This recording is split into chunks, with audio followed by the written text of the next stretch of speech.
Buenas tardes, profe. ¿Qué tal? Buenas tardes, María. ¿Cómo estás? Súper bien, profe. ¿Y vos? Muy bien también. Bueno, vamos a empezar.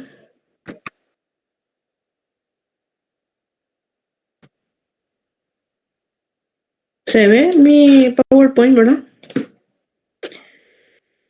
Sí, profe. Bueno, vamos a empezar entonces con nuestra lección 5. 5 ya. Y por supuesto continuando con la parte del desarrollo histórico del derecho penal y la criminología, ¿verdad?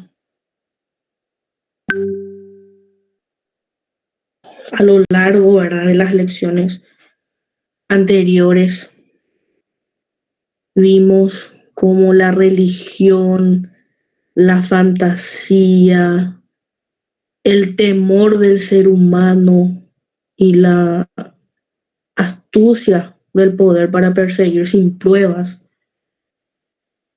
generando así, ¿verdad?, una confusión, una gran confusión entre religión, derecho, poder, pecado, delito, y utilizando, ¿verdad?, todo eso para sancionar. Dice nuestro libro de criminología, sancionaba a quien podía, porque era más bien una cuestión de hecho antes que de derecho. Y ese deber, por así decirlo, era vago, era impreciso en leyes, ¿verdad? Leyes que muchas veces eran elaboradas por las mismas personas que luego eran jueces y eran parte, ¿verdad?, dentro de un proceso. Y aparece este periodo, después de todo este tema, aparece este periodo, la cual se llamó periodo filosófico jurídico, ¿verdad? Vino como una especie de humanización del derecho penal, ¿verdad? Y empieza a pensamiento, el de dar a la justificación al derecho que tiene el Estado de castigar al delincuente. ¿Por qué el Estado tiene ese derecho, ese castigar al delincuente? ¿Y por qué es importante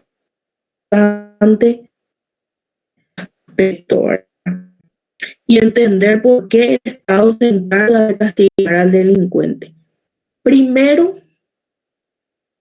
porque da lugar a varias.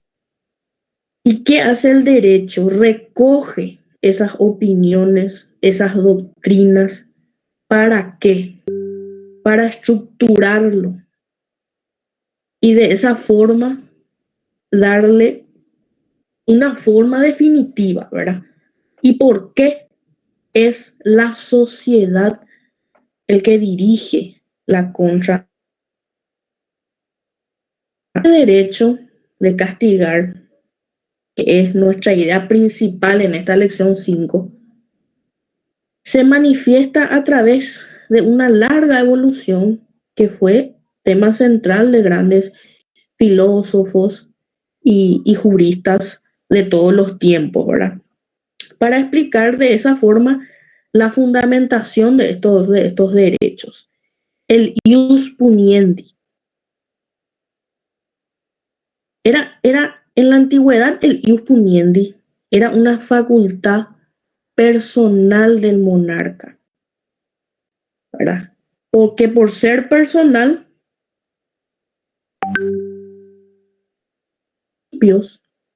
de su aplicación se reconducían en la filosofía del orden y del pecado.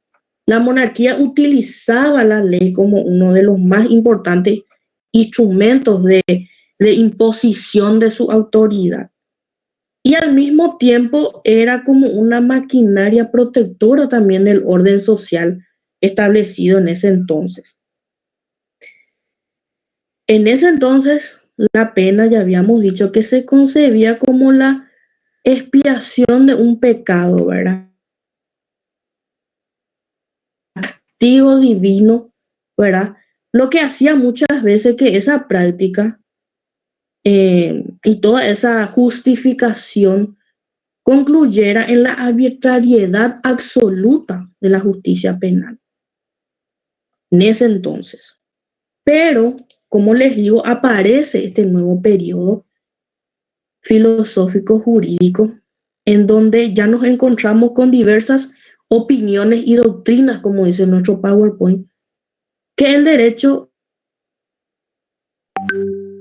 debe darle una forma definitiva, también para darle más dignidad a la persona delincuente, ¿verdad? Y los fundamentos del derecho de castigar. Primeramente, ¿qué creen ustedes que es el ius puniendi? ¿Escucharon alguna vez ese término? Le pregunto a la clase. No, profe. Yo no, profe. No, profe. Para entender, el ius puniendi significa el derecho o la facultad que tiene el Estado para castigar. Es solo potestativo del Estado, porque es el único con facultades para conocer y decidir sobre la existencia de un delito y de esa forma aplicar es la facultad o el derecho que tiene el Estado. El Estado tiene el derecho de imponer y aplicar penas. Y esa función se da de acuerdo a esa función del derecho de castigar que tiene el Estado se da voluntades entre los gobernantes, que podría ser el Estado, que es el Estado, y los gobernados, que son la ciudadanía, ¿verdad? Como un contrato social por el que se establece que el derecho de castigar reside, ¿verdad?, en el Estado.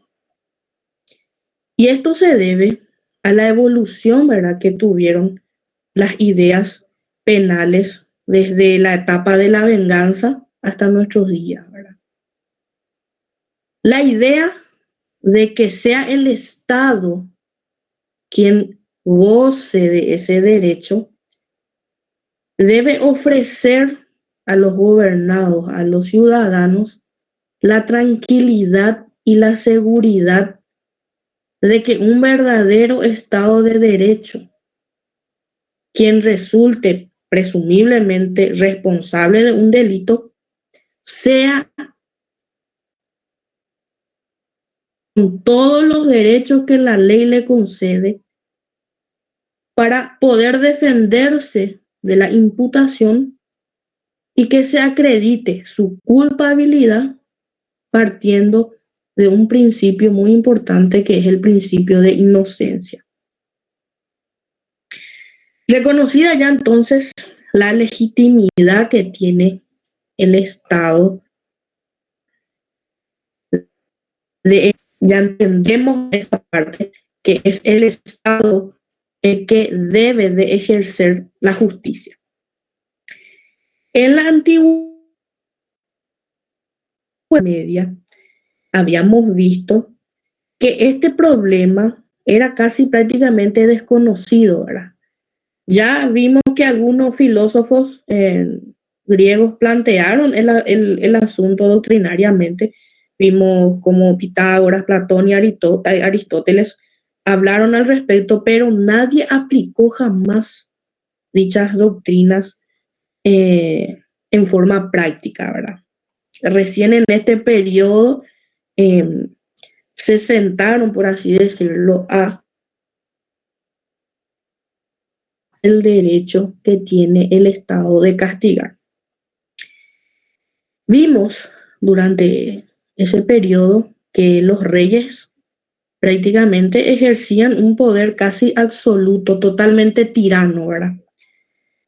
Y entonces explicar el fundamento del derecho de castigar en ese entonces era prácticamente imposible, ¿verdad? Porque nadie podía discutirle a la autoridad real, ya sea que venga esto de la divinidad o de algo personal. Nadie se atrevía a...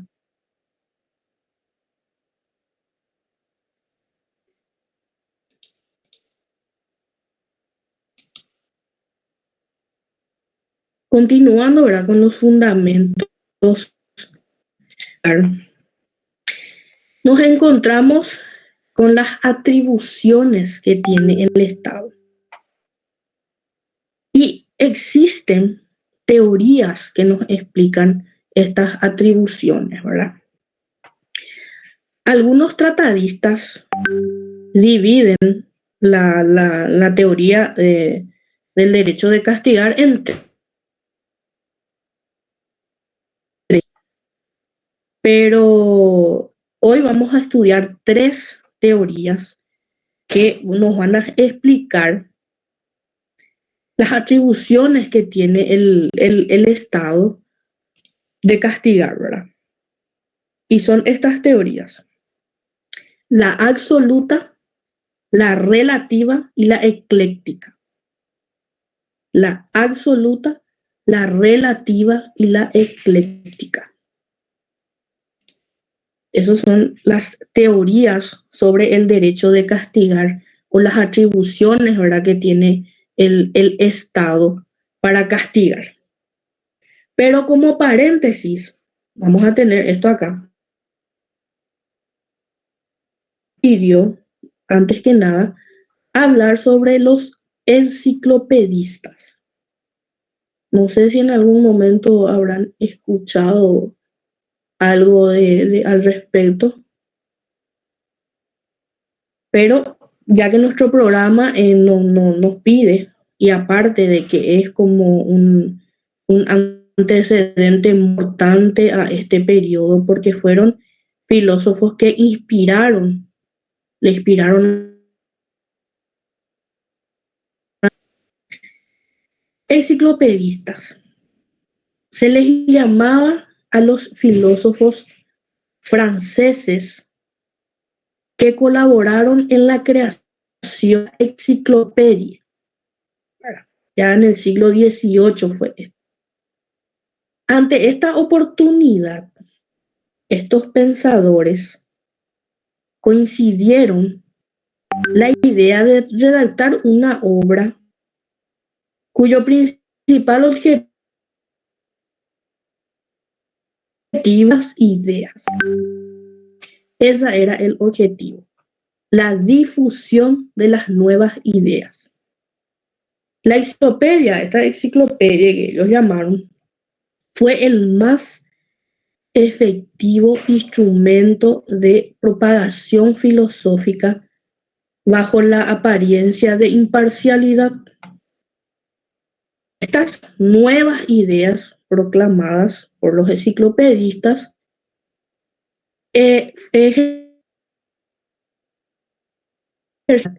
y prepararon también el ambiente para la Revolución Francesa, ¿verdad? Y hubo muchas aportaciones en esa época dirigidos al término de asuntos penales. Por ejemplo, Montesquieu, en su obra Espíritu de las Leyes, donde él expone la idea de la independencia judicial respecto al Ejecutivo. Recuerdan que estaba a cargo de una sola persona, en el caso de la monarquía, por ejemplo. Y él habla acá de una independencia judicial respecto al ejecutivo, respecto al que gobierna. Habló también de la abolición de las penas inútiles, excesivas, de la tortura. Afirmó también que la ley es lo más importante que tiene. Montesquieu también estableció sus principios en materia criminal con relación a la libertad de los ciudadanos, ¿verdad? Él decía, la libertad, ese bien que permite el goce de los otros bienes. O sea, no consistía en esa libertad política, en lo absoluto, en hacer aquello que queremos. No consistía en eso, sino es en un estado, en una sociedad donde existen leyes. La libertad no puede consistir en otra cosa que en poder hacer aquello que debemos querer y en no ser constreñido. No hay que confundir acá independencia y libertad, ¿verdad? La libertad consiste en el derecho de hacer todo aquello que las leyes nos permitan. Eso se refería Montesquieu en cuanto a la libertad. La libertad solo puede ser eficaz dentro de sus límites. Esa libertad política es incompatible con los gobiernos tiránicos o los gobiernos despóticos. También hablaba Montesquieu de la política criminal. Se debe buscar cómo prevenir un delito en vez de castigarlo nada más. Buscar prevenir. Ese es el principio por el cual fue creado la política criminal. Por ello, ¿verdad? Las leyes penales deben estar orientados al crimen a evitar el crimen y proteger lo que Montesquieu dejaba como legado a los pensadores a los que le inspiraron, ¿verdad? Luego está Voltaire y él comentaba que el castigo o la pena debe ser tomado en cuenta según el peso del delito investigado. También hay que investigar varias formas. Personalidad del criminal. Imagínense, Voltaire ya hablaba de estudiar la personalidad de un criminal, del autor, del delincuente, de estudiar la naturaleza del hecho, para que eso sirva de ejemplo y muestre a la sociedad la confiscación de bienes, contra la tortura, contra la pena de muerte. Ya era un periodo más humano, ¿verdad? También habló de la separación del Estado y de la Iglesia. Como saben, Voltaire fue uno de los filósofos más críticos contra la religión, ¿verdad? Lo que refiere, ¿verdad? Lo que refiere a la religión, Voltaire va a defender más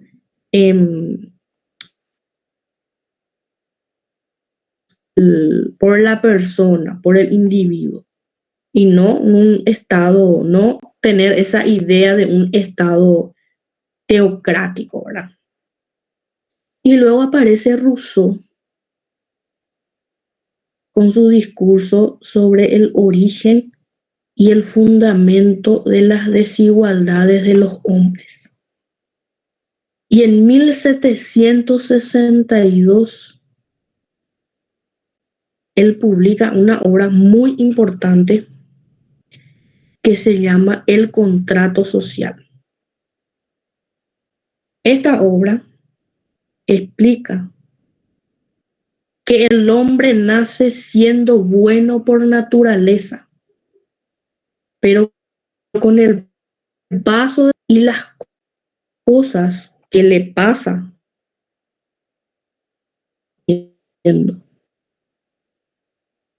este libro, no sé si se ve, El Contrato Social de Rousseau, para mí es de lectura obligatoria para todos. Y es importante el tiempo libre. Cuesta 20.200 hojas y es muy importante que tengan y que lean, porque es muy interesante, porque es el comienzo, por así decirlo, del derecho penal y de la sociedad en sí. El hombre nace bueno, pero la sociedad lo corrompe, decía Rousseau. Era lo que decía Maquiavelo. Exactamente, en la que se comparte y abren un debate de Rousseau y Maquiavelo. Maquiavelo decía que el hombre ya nacía siendo malo. ¿Qué piensa la gente? ¿Es correcto lo que dice Rousseau? ¿Es correcto lo que dice Maquiavelo? Es un debate constante, ¿verdad? No sé qué dice la clase respecto a eso, ¿verdad? Yo creo que Rousseau tiene un poco también de razón en el sentido de que el hombre nace bueno, pero la sociedad muchas veces o las circunstancias muchas veces los corrompe, ¿verdad? Haz la pregunta, profe. En que, ¿sí? Ya que lanzaste la pregunta, punto de vista de mi, está demasiado personificado eso del bien y el mal, porque realmente en la naturaleza el bien y el mal no existe.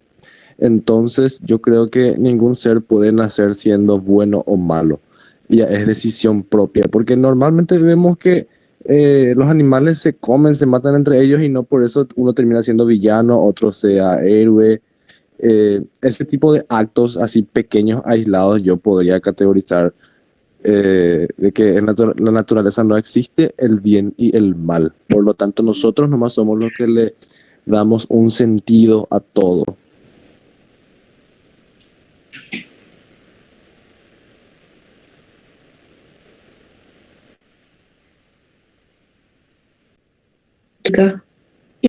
En donde dice que el crímenes o elige el camino del mal, por así decirlo, por propia decisión.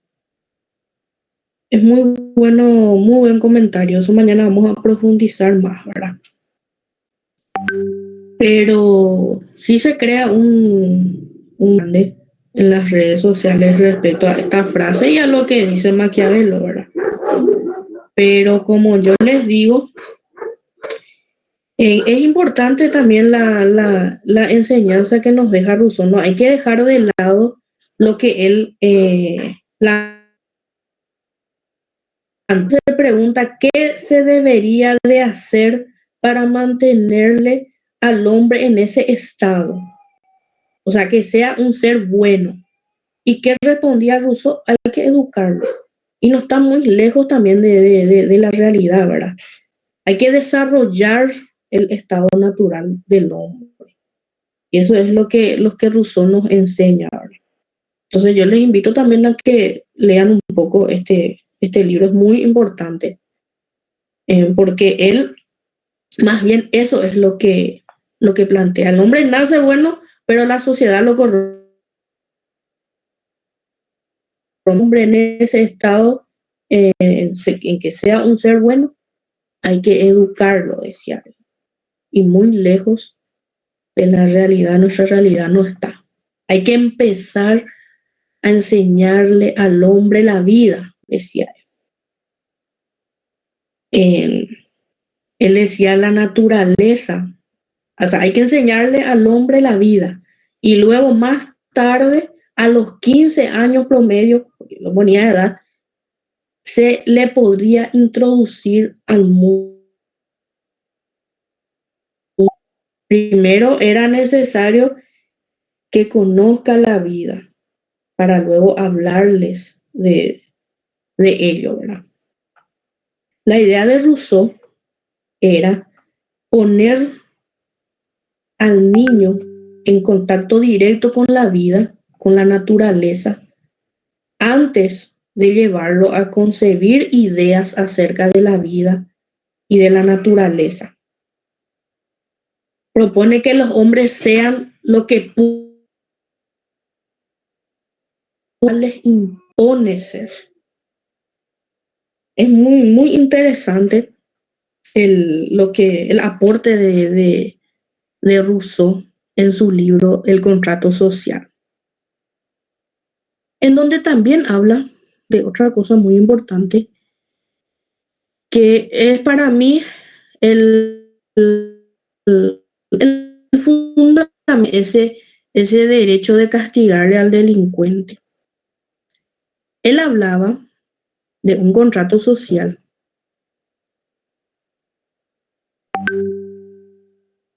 sería una parte de su libertad para que el Estado lo gobierne.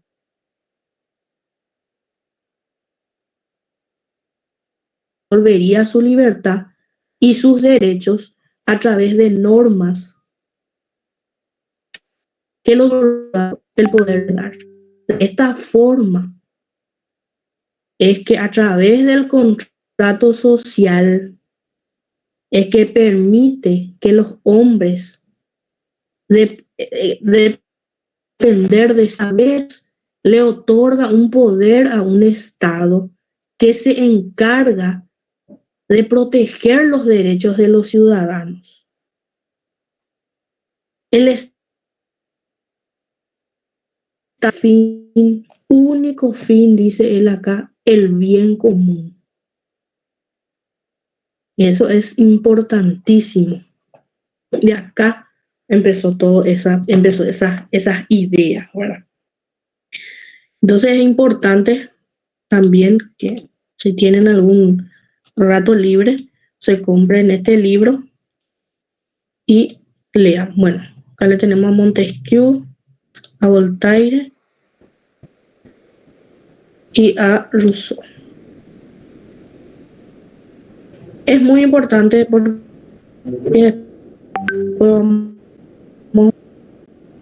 ellos influyen en y en las prácticas. Eso vamos a explicar después de qué se trata. Pero ahora volviendo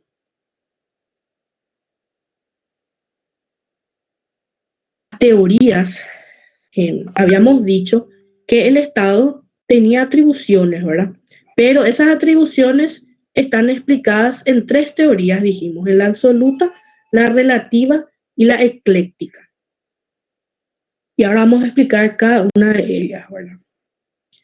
Como primer punto tenemos la teoría absoluta o la de retribución.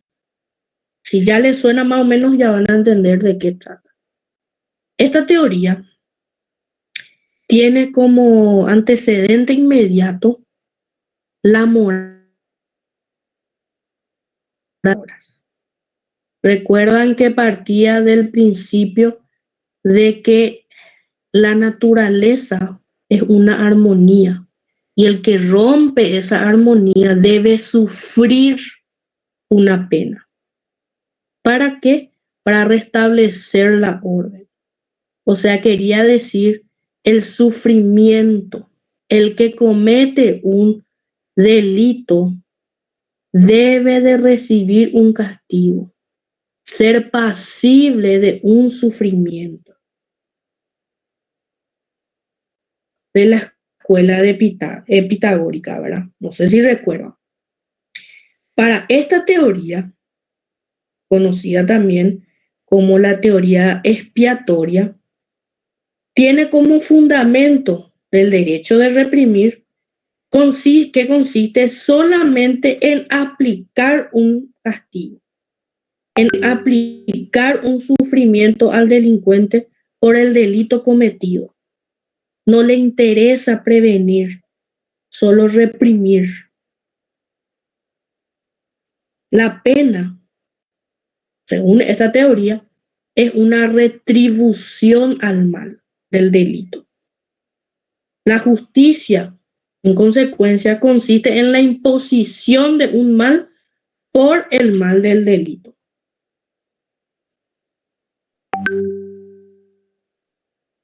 Crítica por esta teoría, ¿verdad? Porque se aplica el castigo sin mirar la posibilidad de que el delincuente se adapte nuevamente a la sociedad. El mal del delito se aplica al mal de la pena. Por eso es que se le llama también expiación. Se entiende teoría.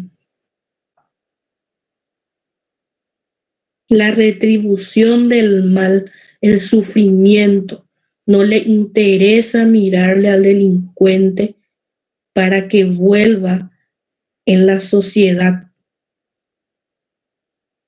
No le da esa posibilidad de que se adapte nuevamente a la sociedad. ¿Se entiende?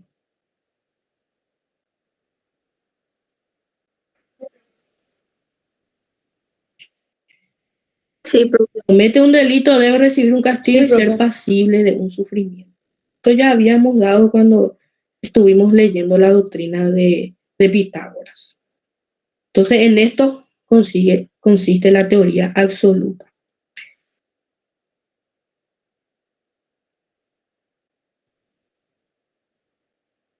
Esta teoría no considera la pena como consecuencia del delito, o sea, no admite la expiación como la teoría anterior. De la imposición del mal. Según esta doctrina, la pena se aplica para que se cometa un delito. O sea, ya implica ya ahí la idea de un fin. A esta teoría también se lo llama de defensa social. Entonces, ese pena, según la teoría, constituye por el principio de la defensa social. Y esta lucha, atención, esta lucha, porque esto es tema de examen, esta lucha de defensa social se puede ejercitar por distintos medios, que son la intimidación, la defensa social propiamente dicha, a través de la coacción psicológica, la advertencia y la utilidad. Esto es tema de examen. Esta lucha de defensa de estos medios. Y ahora vamos a explicar en qué consiste cada una de ellas. La intimidación, aparece la teoría de la intimidación. Significa que la pena aplica a un sujeto delincuente a fin de que por el ejemplo los otros no cometan delitos. Se castiga por el hecho cometido. Pedir que en el futuro se siga faltando, ¿verdad?, al orden jurídico. Algunos dividen esta doctrina, esta teoría de la intimidación en dos: la preventiva y las ejecutivas. Ejecutivas. Las preventivas se operan por la sola enunciación de la pena. Se enuncia la pena en una ley, en un código. Y las ejecutivas por la sola ejecución de la pena, ya cuando el juez le sentencia a una persona.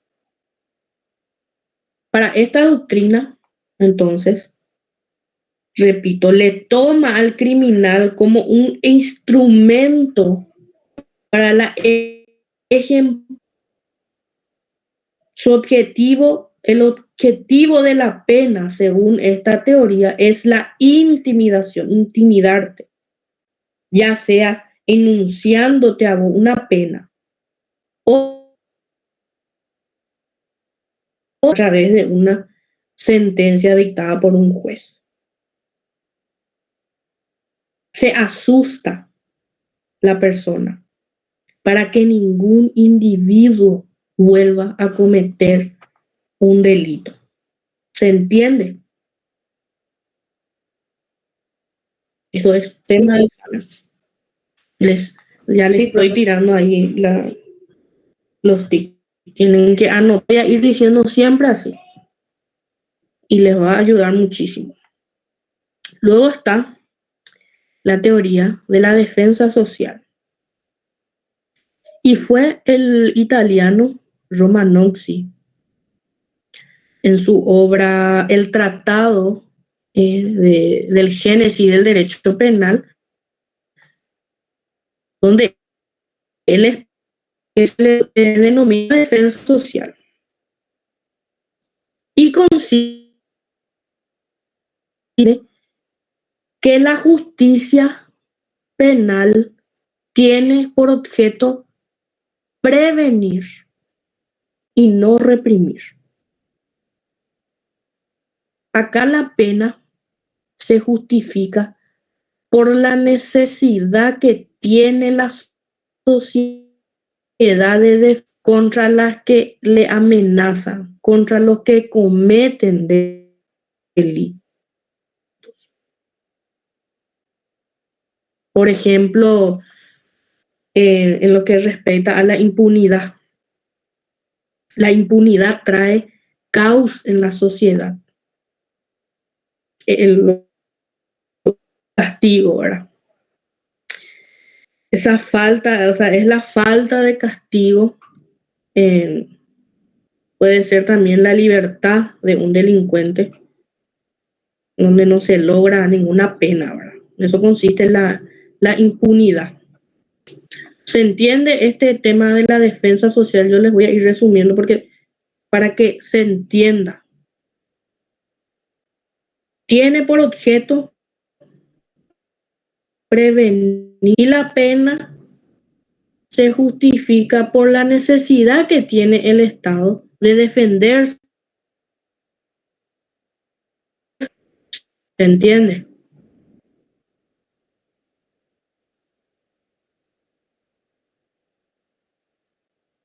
Bueno, voy a continuar entonces. Luego está la teoría de la coacción psicológica. Esta teoría fue formulada por un jurista alemán, que no recuerdo bien el nombre, pero era el autor del Código Penal de Bavaria en el año 1800. La coacción es psicológica. Él no admite, intimide al individuo por el dolor de la pena. El autor nos dice que según la cual el propio temor ha de ser ya suficiente para disuadir a los delincuentes. La coacción psicológica consiste en que por medio de manera, porque la amenaza es psíquica, es interna, rechaza la intimidación por el sufrimiento. Entonces, esta amenaza, como decía este autor, se opera a través de qué? De la ley penal. Se anuncia la pena en la ley. Pero esa enunciación, esa amenaza es psíquica, es interna. Y no hace falta utilizar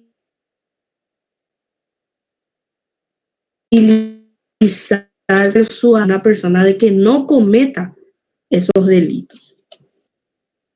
¿Se entiende?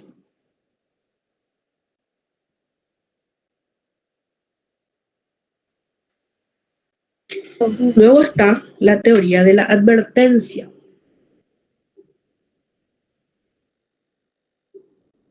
Tiene como fin esencial la perpetración a los delictuosos. Te avisa, te llama la atención y solamente importa la enunciación de la pena. ¿En dónde te advierte? En la pena, en la ley. No admite la intimidación ni la coacción psicológica como fundamento de represión.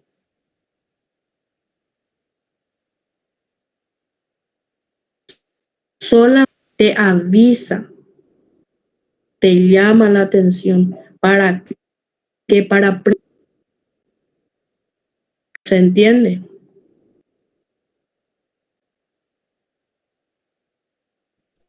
¿Se entiende la diferencia con la intimidación? Bueno,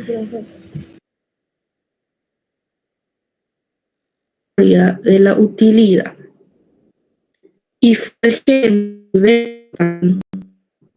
gran escritor inglés que se fundó de la utilidad. Para él el fundamento del derecho es la utilidad. O sea, la sociedad va a reprimir las consecuencias del delito solamente si le es útil. Él establecía como objetivo a los individuos y cómo se podía prevenir los delitos, quitándole el poder físico.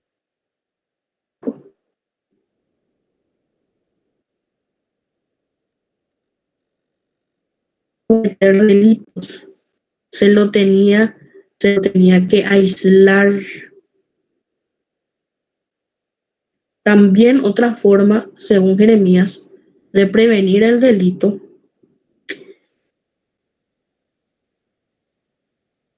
cometerlos. O sea, imponerle una pena grave, tan grave que él pierda ese deseo de cometer un delito, quitándole de cometerlo por medio del temor. ¿Se entiende? Repito, el de la utilidad. El fundamento del derecho del derecho penal es la utilidad. La sociedad reprime las consecuencias del delito si le es útil, nada más. Y luego está la última, que es la ecléctica.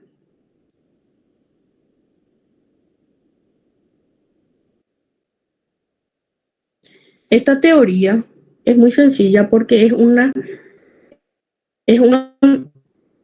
de la teoría y de la teoría relativa. funda también su derecho de castigar en la retribución, en el sufrimiento.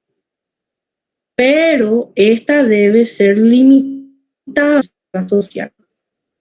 O sea, la pena es un mal impuesto al reo, un mal sufrir, porque debe sufrir. Rompió esa armonía.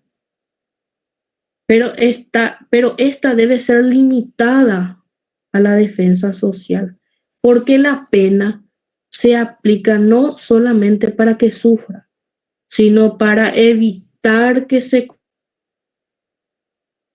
entiende esta teoría. Es muy sencilla.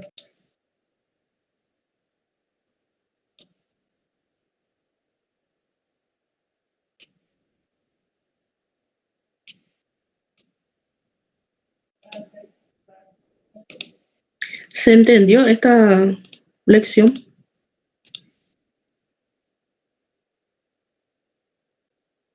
Sí, profe. Sí, profe. Sí, profe. Estas teorías, a lo menos la teoría relativa, es la que suele salir en el examen. Bueno, nos da tiempo para otra lección, si les parece. Voy a compartir.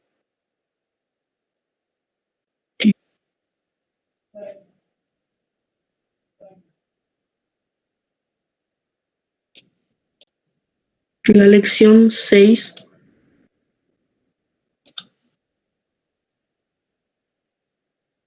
Y acá aparece becaria. Los principios generales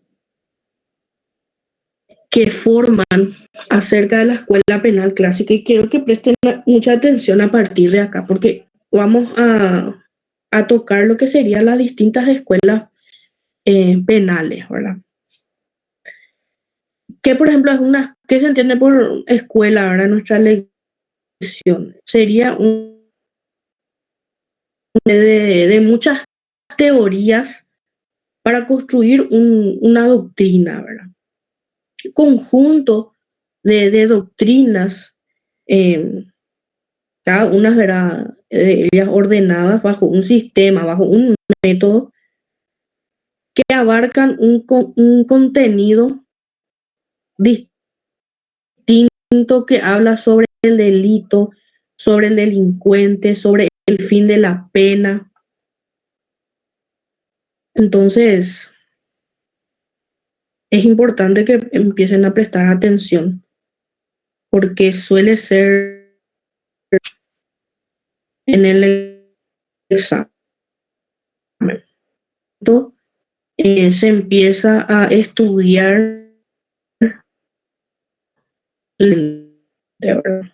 y como les decía, estos principios que formaron a la escuela clásica se encuentran expuestos en la obra de mucha importancia, que es la obra, ¿verdad?, de Beccaria, que se titula De los delitos y de las penas.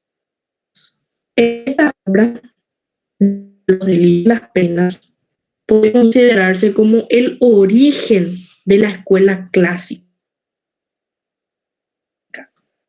Se basaron los escritores, los penalistas, para elevarle ya al derecho penal a una categoría ya de disciplina científica, de disciplina ordenada, ¿verdad? Entonces la exposición de Beccaria en forma esquemática se deducen claramente que no solamente él pretendía reformar algunas instituciones penales que ya existían, sino derribar ese viejo sistema penal imperante, ¿verdad? Donde en la Edad Media y hasta la Edad Moderna, como vimos, y construir un nuevo sistema penal aprovechando las ideas revolucionarias de los franceses, a Rousseau, a Voltaire, para que él pueda exponer su doctrina. Estamos ya en un periodo donde el hombre vuelca su vista al hombre, a su dignidad, a su derecho a elegir el destino de su vida, de sus bienes, de su libertad. O sea, comienza a humanizarse los sistemas vigentes de juzgamiento no contradictorios. Las penas desmedidas y las casi nulas garantías, ¿verdad?, que existían en ese entonces. ¿Para qué? Para que el ciudadano, el individuo pueda ejercer y pueda sus derechos procesales. Entonces, con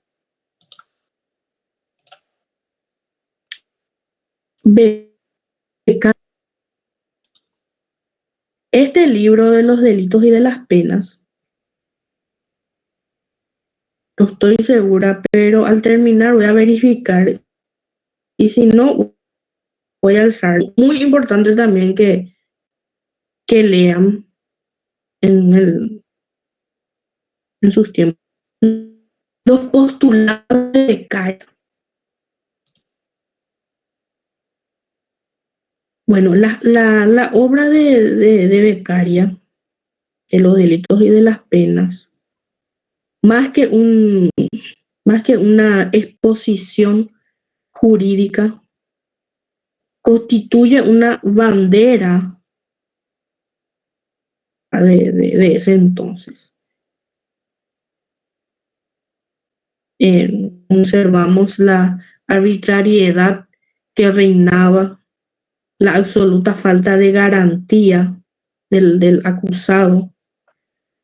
Entonces, bajo ese grito, paulatinamente va reformándose los viejos códigos penales. Él decía,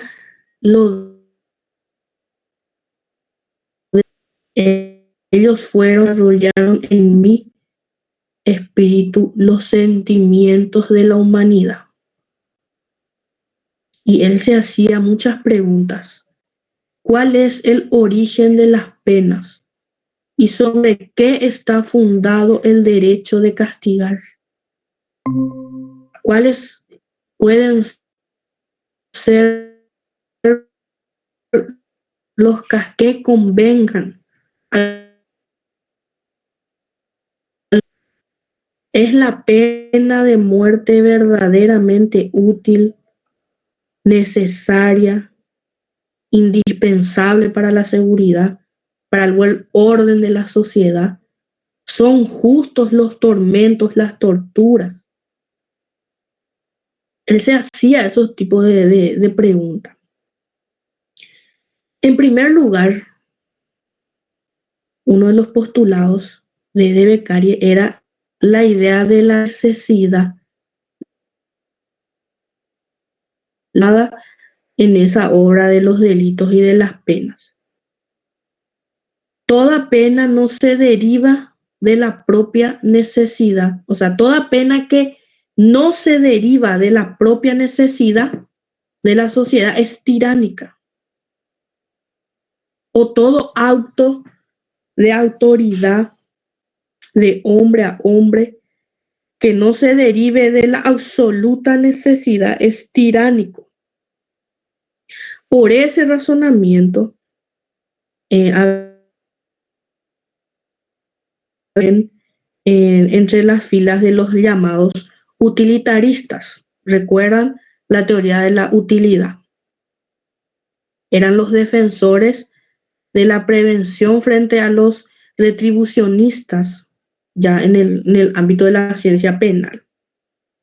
Y él decía, el fin de las penas no es atormentar, no es afligir a un ente sensible ni deshacer un delito ya cometido. El fin es impedir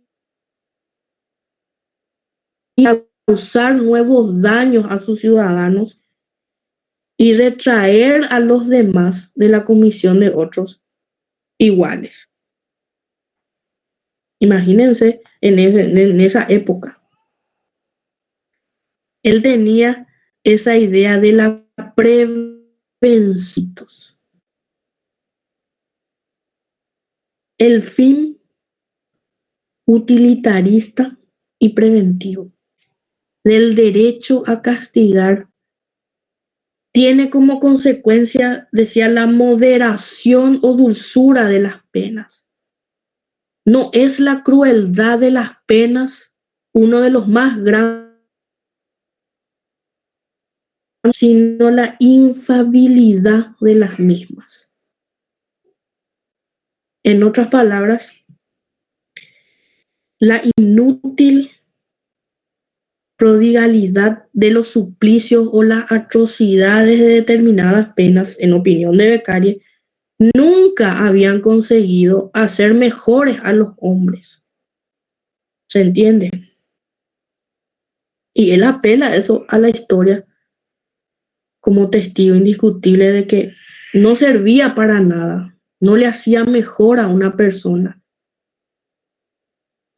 La inutilidad que Beccaria encuentra en la atrocidad de algunas de las penas frecuentemente impuestas en la época le lleva a desarrollar una crítica de las mismas y decía, ¿quién al leer las historias no se llena de horror contemplando los bárbaros e inútiles tormentos que con un ánimo frío fueron inventados y ejecutados por hombres que se llamaban sabios? También en el libro, la tortura es también un objeto de uno de los capítulos más extensos de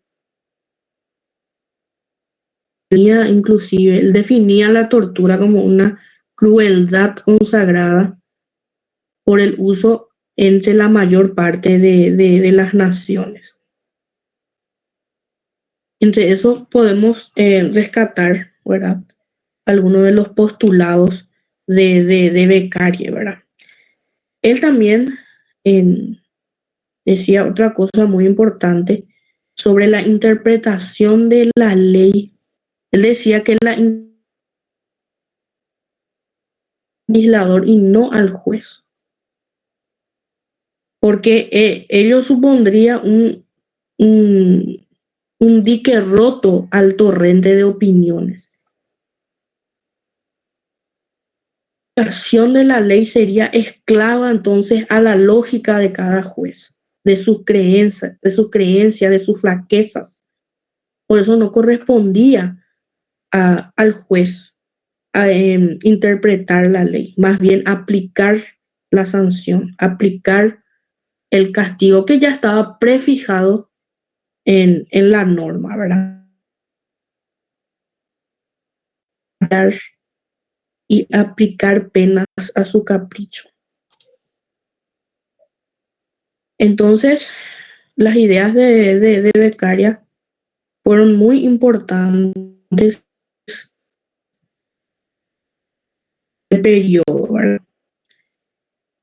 Y también nació este otro tema de la penitenciaría. Hubo también una reforma penitenciaria. Sale en la primera parcial y también en la final, sobre la reforma penitenciaria.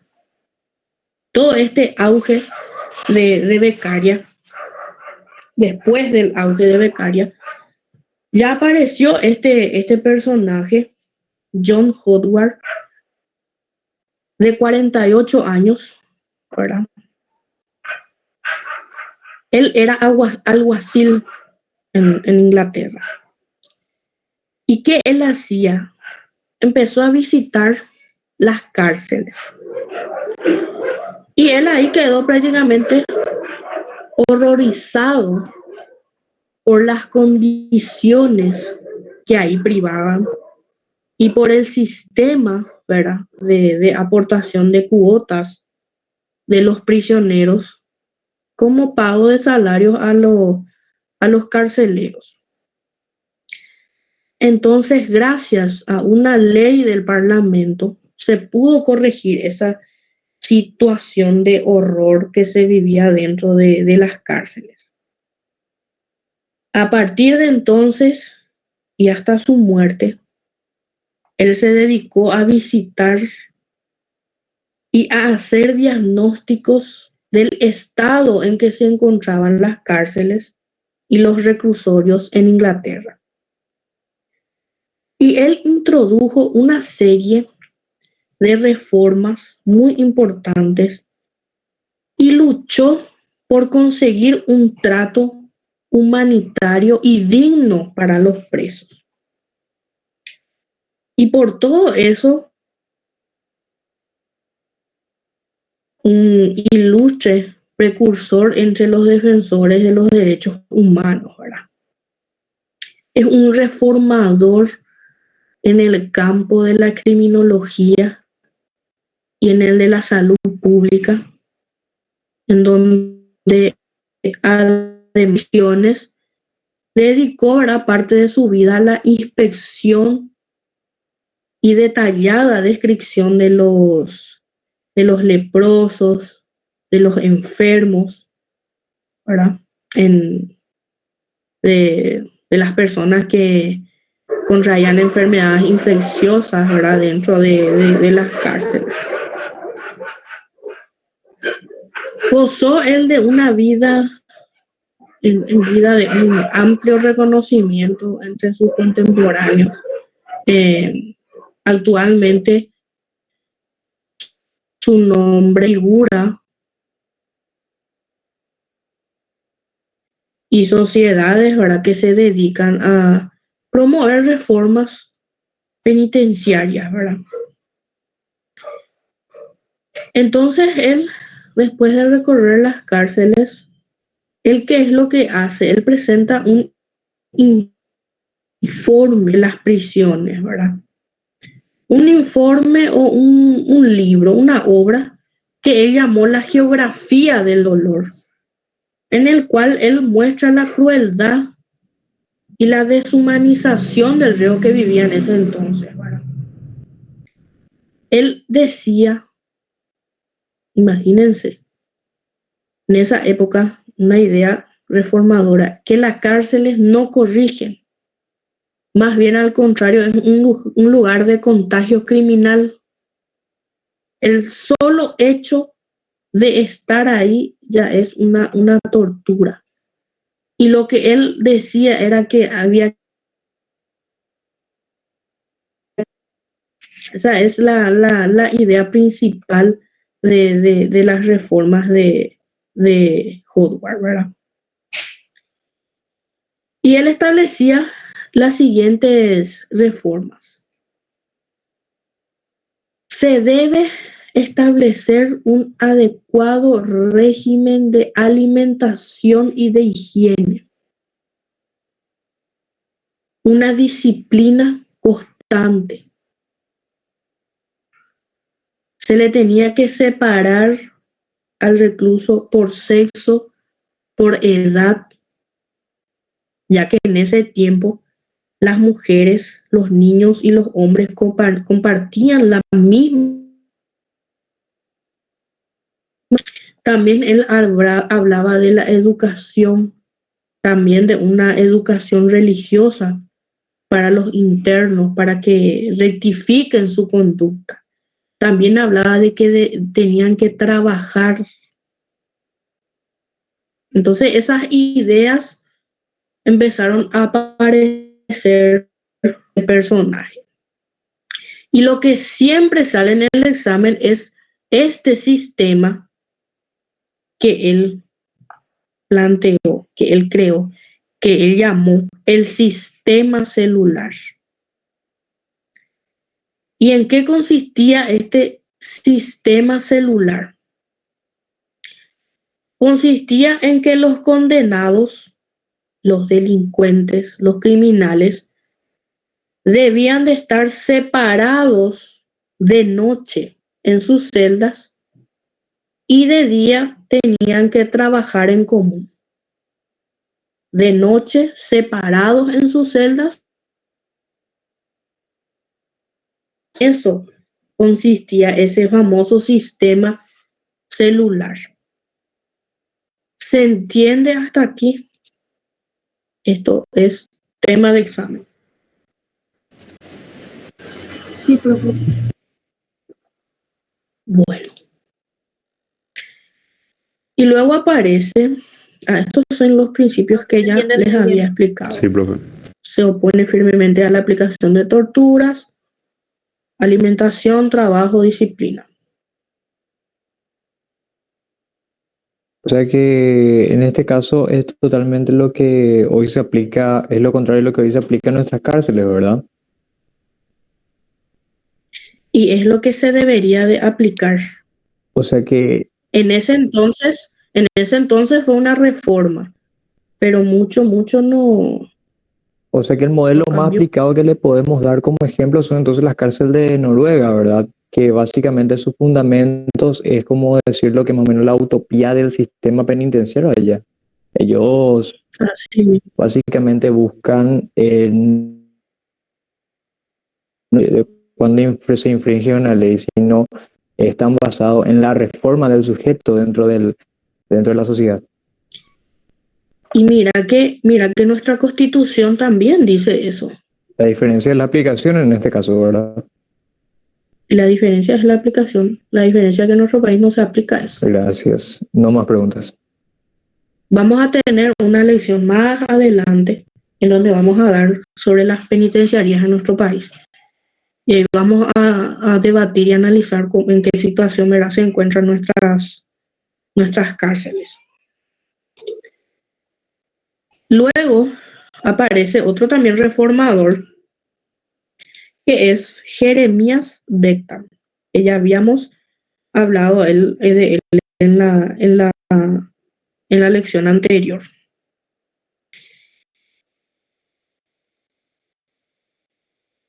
Modelo de prisión, que él llamó el panóptico.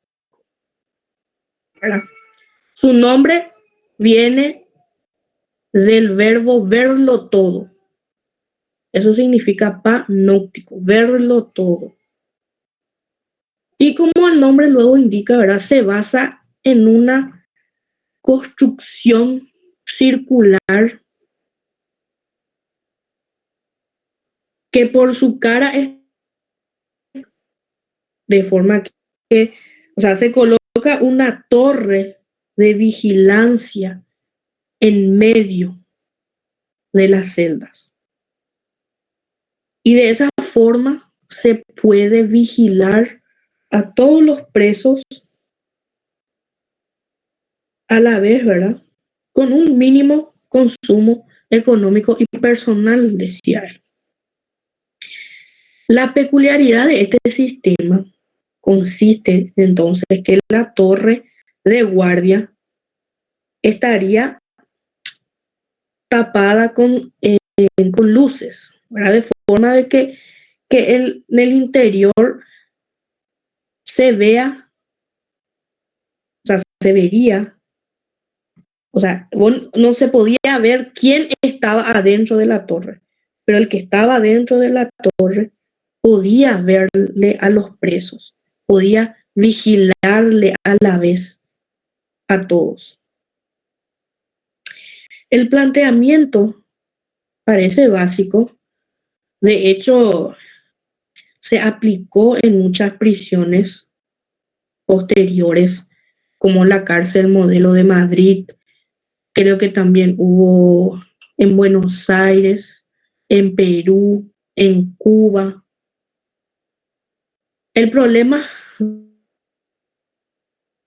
de que plantean sobre que los reclusos y la humanidad de ese encierro tipo no tenían tanta intimidad, es lo que algunos criticaban respecto a este modelo penitenciario. O sea, no se le quita del ojo de encima en ningún momento. Entonces, Jeremías Beckham participó también en la reforma del sistema penitenciario y por ello él ideó este tipo de cárcel, el panóptico, en el cual, ¿verdad?, el oscuro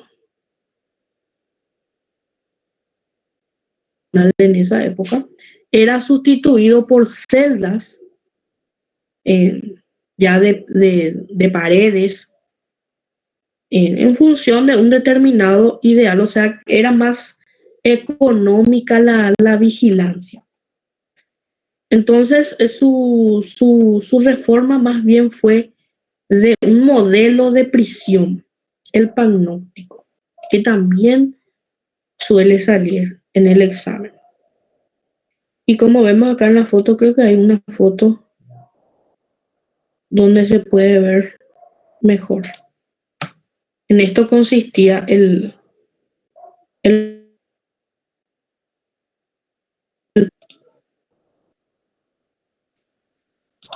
sí, Profe, lo que saldría en el examen sería lo que era el Panopticon ¿en qué o consistía? la Sí, doctrina de esos dos sí Jeremías. o sí salen. Jeremías, en lo de Jeremías sale en qué consiste el sistema celular. ¿Y en qué consistía ese sistema celular según Jeremías? En que los condenados tenían que estar separados en sus celdas de noche y de día debían de trabajar en común. Y el panóptico de Jeremías se refiere más bien a un modelo de prisión. ¿Se entiende? Que es como vimos en la Sí, fotografía. profe.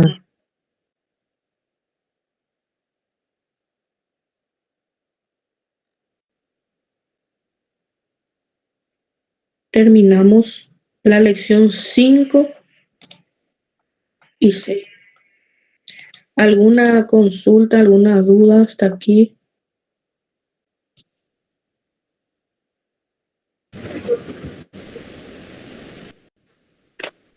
No, profe. Voy Profe, a copiar. te Sí, puedo hacer una consulta. Ese de No, la profe. reforma penitenciaria, ¿qué es lo que de repente querría saber de ese? sí o sí sale en qué consiste el sistema celular. Esa es la pregunta de la reforma penitenciaria. O quiénes fueron los reformadores penitenciarios, John Howard y Jeremías Beckham con el panóptico. Eso generalmente suele ser la... Gracias, profe. Bueno, desde mañana vamos a estar tocando este tema de las escuelas penales y vamos a empezar con la escuela clásica. Y creo que la otra semana ya vamos a tocar la escuela positiva, que es una escuela muy interesante, en donde ya va a aparecer Lombroso con su clasificación bueno, si no hay ninguna otra duda, consulta, terminamos por hoy. Muchas gracias. Excelente, Muchas profe. gracias, profe. Dale, profe, hasta luego. Bueno, nos vemos entonces mañana. Hasta luego, profe. Hasta luego. Chau, Hasta chau. luego. Chao, profe. Chao, Luego, profe. profe. Chao, profe. Gracias. Chao, profe. Gracias.